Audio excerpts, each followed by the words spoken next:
everyone! Welcome to another vlog.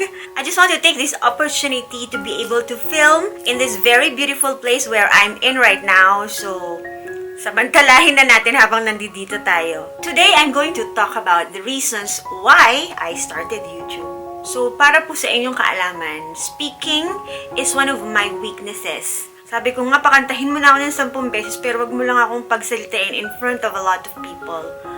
So, I feel that this medium will be able to help me to achieve my long-term desire to improve my speaking skills. Another reason is that I see the power of videos in conveying the message that I want to tell the world. Parang pictures are not enough anymore to tell the story that I want to tell. I have been wanting to start vlogging, but there are a lot of obstacles na yung mind ko rin naman yung nag-create. Like for example, who are going to watch my vlogs. And then I've been telling myself na I'm very shy to let myself be out in the world and I might not be able to handle bashing or ridicule comments.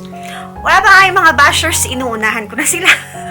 And then another reason I had was, hindi ko naman alam kung paano eh. I don't know how to do this. Paano pa to? But then, I realized na all of us naman have something to contribute.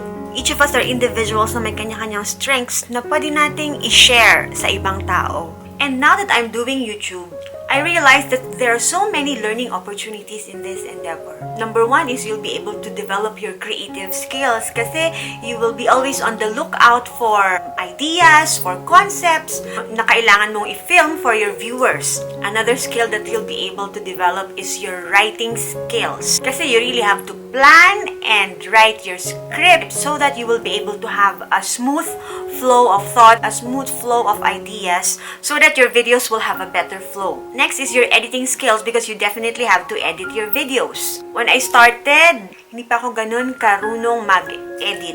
So, self-study lang lahat. Everything naman is available on YouTube. Lahat ng information that you want to know is already there. Kung wala pa, and then you can create it.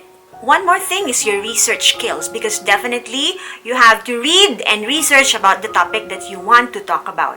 Another thing you'll be able to develop is organization and time management skills. Especially in my case that I have a full-time job and my goal is to be able to produce at least 2 videos per week.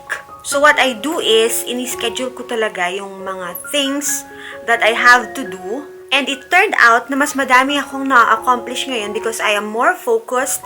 And the thing lang that you have to do is never procrastinate. Whatever you have to do, you have to do it right away.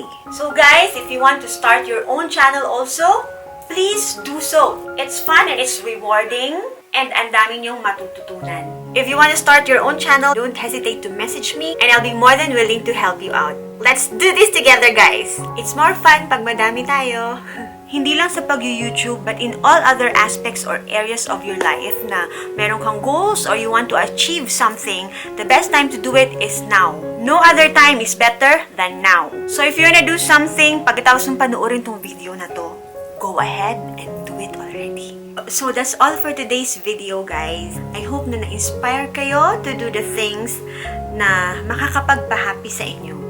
Please don't forget to like and subscribe and click on that bell button so that you'll be updated when I upload a new video.